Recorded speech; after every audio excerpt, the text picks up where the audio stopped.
Hello everyone, Polygon article, March 2nd, 2015, 10 years ago. Link to this is my first pinned comment below. This was an interview with Chris Roberts, building galaxies in Star Citizen's expanding universe.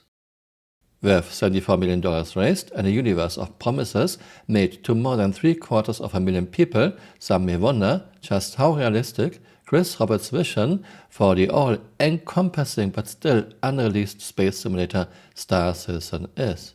Well, this was 10 years ago. We are now at almost $1 billion according to Carl Jones. Do you worry that Star Citizen could become a Ponzi scheme, that you are taking money for things now that you promise to produce down the line but never do? If the money stopped today, would you be able to get all of the things out that you promised? Absolutely, says Roberts, creator of Wing Commander and freelancer. I don't believe this. If money would stop now, there's no way that Chris could continue and finish Star Citizen. By the way, creator of freelancer, don't forget that Microsoft bought freelancer and that Microsoft had to remove Chris in order to finish the game Freelancer. Chris Roberts, March 2015, Squadron 42 will be towards the end of the year. This means end of 2015. A reminder, first release date of Squadron 42 and Star Citizen was November 2014. So if you want to be in the alpha and the beta for the game that comes out, they're estimating hopefully to have it out by November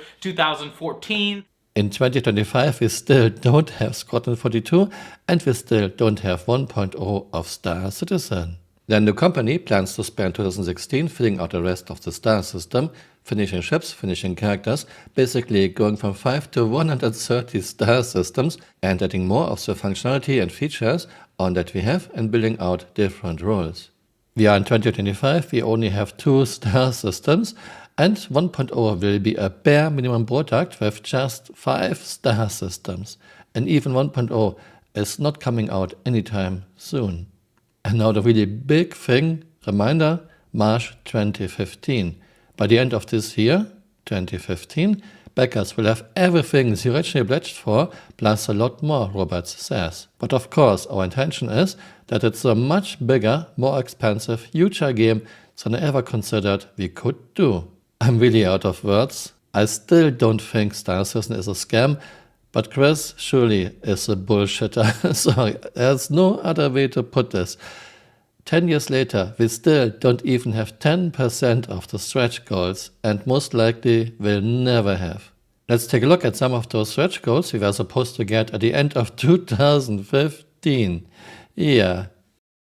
November 2012, cockpit decorations. Turn your stock cockpit into your home with personalized decorations. Amaze your friends with bobbleheads, photographs, dinosaurs, fussy dice, nose art, posters, and many more cool options. Ship boarding. Learn about how Star Citizen will allow players to conduct boarding operations. This was not in the game at the end of 2015. This is still not in the game in 2025. November 2012, all Kickstarter goals unlocked. All backers before October 29th, 2012 will start Star Citizen with a Class 1 repair bot in the garage. Star Citizen will feature an additional alien race, the Grrtuk. Not in a game at the end of 2015, still not in a game in 2025.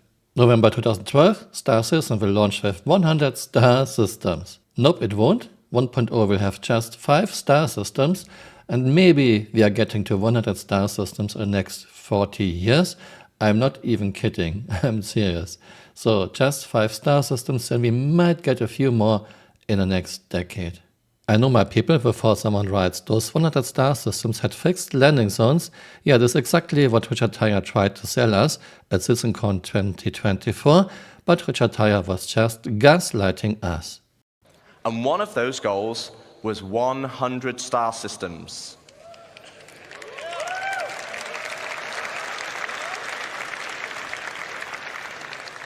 But, and there is a but, the Star Systems of old are not the Star Systems of today. They were based on the privateer and freelancer model. They were unexplorable planets with an isolated and small landing zone and had automated landings. Richard pretends the old Star Systems had planets that were not explorable with fixed landing zones and automated landing. This is not the truth, Richard. CyberCon 2016 already showed Planetech V2 with landing everywhere. After CyberCon 2016, CRG talked many times about 100 star systems, not just 5. So please stick to the truth, Richard. Yeah, it will absolutely happen. We have a star map with over 100 star systems, all with various stars of different types and sizes and stuff. So, and how many planets and moons do we have in the game here? I mean, just in Stanton's system, there's four planets. I'd have to look up to see moons off the top of my head, but three on Crusader. I think there's 3 on Hurston. So yeah, probably 8 to 10-ish. And then 100 star systems beyond that. It's a lot. Yeah. If CRG is unable to give us 100 star systems, fine. But Richard Tyrer, stick to the truth. Don't tell lies on stage. Thank you very much. July 2013, Star Citizen will feature a 4th landed option on Earth. Where will it be? London? Berlin? Well, it will be nowhere, not in the game in 2015, still not in the game in 2025. October 2013, Public Transportation System. Need to get from one place to another, but don't have a starship. We are building a galactic transportation system. You can travel via transport from system to system in Star Citizen and even ship items, like a ship you need moved to another hangar. With this stretch goal, we will expand this system, starliners, long-range transports, charter ships, and flyable shuttles. Not in the game in 2015, not in the game in 2025. By the way, those are just examples. It would take way too long to read all the stretch goals that are still not in the game in the year 13. November 2013, Enhanced Capital Ship Systems. Lead a damage control team to fight fires and repair key systems during battle. CRG is getting close, but still not in the game in year 13. January 2014, Tamsa system and Tanker system. Systems we most likely will never see in Star Citizen. February 2014, Keno system and UDS 2943-0122 system. Again, systems we will most likely never see in Star Citizen. Same for Cabal and Oritani. June 2014, Engine Tuning Kit. Vikes and Federman Max Tune Kit has become one of the best-selling starter kits for the discerning home enthusiast. This kit comes with everything the fledgling engineer needs to take a deeper look into the mechanics of the engine. With a tab analyzer, you will be able to view your engine's current output and energy draw numbers in an easy and comprehensible way. Of course, not in a game in 2015, not in a game in 2025, and most likely never will be. August 2014, the BB-12 is a brand new manned maneuvering unit from Azure Sky Aero. The BB-12 is capable of EVA operations for 6 uninterrupted hours. Still not in the game. September 2014, more detailed AI activities. We will add 10 distinct types of AI character roles on planet-side environments. This includes bartender, doctor, entertainer, nurse, sanitation worker, security guard, shopper, tourist, vagrant, and vendor. We have some NPCs in the game, but they are all brain dead and not realistic at all. And most of those roles are still not in the game in year 13. October 2014, MISC Endeavour class research platform. She was not in the game at the end of 2015 and she is still not in the game in 2025. November 2014, Anvil Aerospace Crucible. I feel like a broken record, I'm really sorry. Crucible was not in the game at the end of 2015 and still not in the game in 2025. November 2014, Genesis class Starliner. Yeah, still nowhere to be seen in year 13. November 2014, pets. We have repair bots, we have fish, but we haven't implemented a traditional pet system in Star Citizen yet. At 64 million, that changes from Jones the Cat in Alien to the Battlestar Galactica Daggett. Pets have a place on board starships. Well, not in Star Citizen, not even in year 13. Star Citizen in year 13, we are still missing basics, basic mechanics, some very basic physics. CRG throws lowest effort, tier 0's first iterations into the game and never works on them, never improves them, for example refueling, hull bunching, cargo handling, where the machines and NPCs Chris and Tony Surek talked about more than 8 years ago.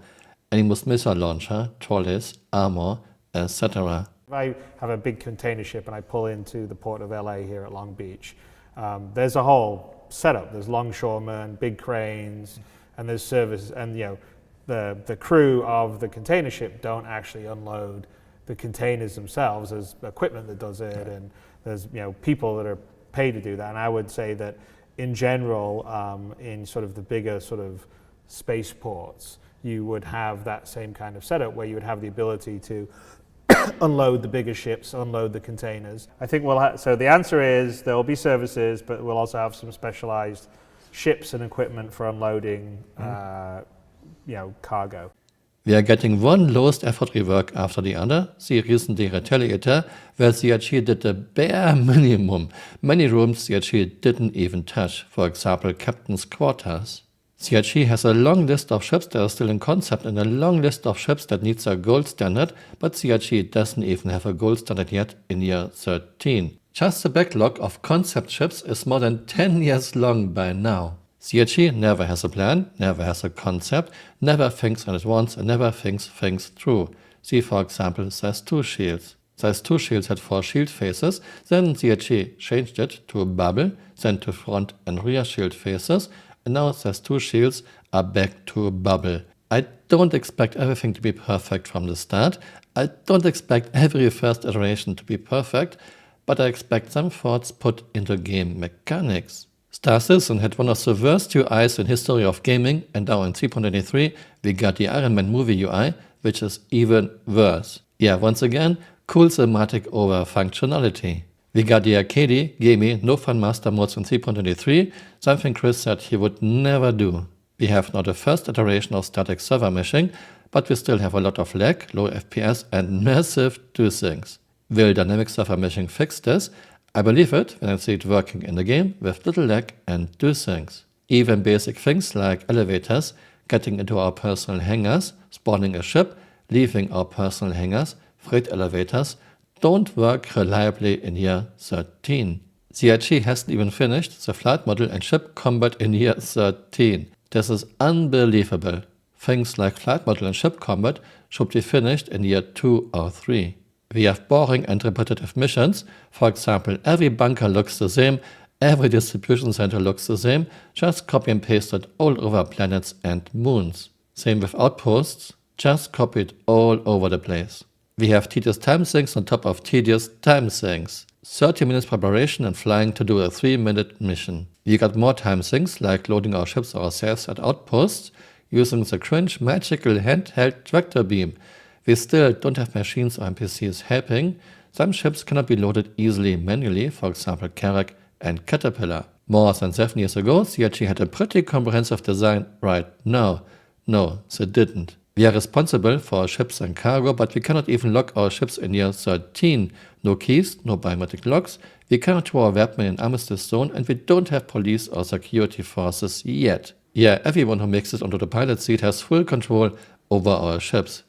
Basically, how can players protect themselves during this vulnerable time? Yeah, I think the bigger question is, how are you going to protect your ship and your cargo that's being loaded and unloaded on your ship?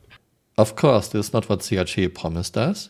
For a ship owner, we do want you to have some level of control to say, okay, I'm hiring you on board as crew, have them be another player or an NPC, and I'm going to give you access to the engineering station. I'm going to give you access to shield management, and you'll flag your crew for the different permissions that you want. That way, it'll be a bit trickier for someone to just run up to the pilot seat of your own ship, try and get in and use it. If somebody boards your ship, can they basically just sit in the pilot seat and go? And that's the way it is right now. But if eventually we're going to have much more of a security system concept. You may not give them the permission to use the helm. They may have the permission to walk all around or use turrets or whatever, but they may not have the keys to the ignition. Yeah, CRG is using an old and obsolete engine with massive LED, culling and lighting issues. And no, calling it Star Engine doesn't change the fundamentals of CryEngine. CryEngine would have been alright for the November 2014 release, but now in 2025 it's not up for the task anymore. CRG cannot change to a modern engine. This would easily add 3 to 4 extra years. We have survival mechanics in a space game that are way overdone, like dying of thirst in 3 hours, dying of hunger in 5 hours. We cannot even eat or drink with a helmet on, something NASA figured out 60 years ago. We will get personal hygiene, total gameplay and permadeath. We have 2 out of 100 star systems in year 13. Overpromising, for example, Chris Citizen Talk 2016. 4.0 comes right after 3.3 at the beginning of 2018 with multiple new star systems. I'm not saying how many yet. There we go. And then finally, 4.0. So this is which will be, that'll be the first time we'll go beyond Stanton to other star systems. I'm not going to say how many star systems yet. Tony Surek, 2017, we got a pretty comprehensive design right now regarding loading of ships. John Tracy, February 2020, Theaters of War in the hands of the backers, first half 2020. We are very much on track for this, we are not behind at all, etc., etc., etc. Star Citizen is not a scam. I don't blame coders, QA people, artists or devs, they are just doing their job. These are management problems of the top level. Star Citizen is poorly managed. CitizenCon 2023, Chris said, we hit an inflection point. We moved a lot of devs from Squadron 42 to the PU.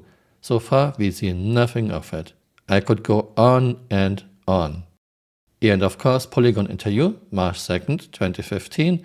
At the end of this year, 2015, backers will have everything they originally pledged for, plus a lot more. What was this, Chris?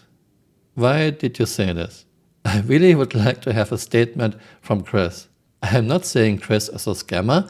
Chris just cannot manage such a very huge and very ambitious project. Thanks for watching and see you next time. Bye. Auf Wiedersehen. No. Hi, I'm Mark Hamill. Though starring in Wing Commander, I'm also featured on Mask of the Phantasm. Wow. Now, this can be yours for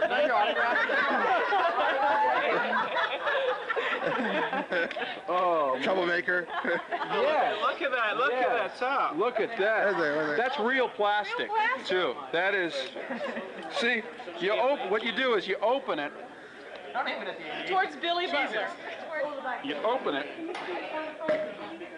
and then you smell the plastic.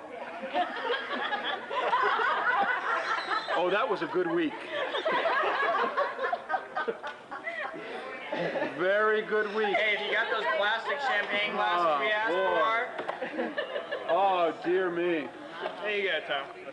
That's very kind of you. You didn't have to do that. This would be just fine.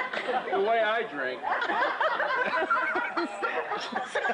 Oh, Cliff.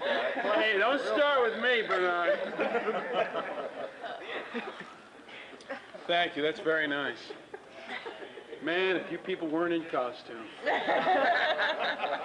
Chris isn't. Hey, you're still here. You might want to join me on Twitter. My Twitter account is Camural_SC.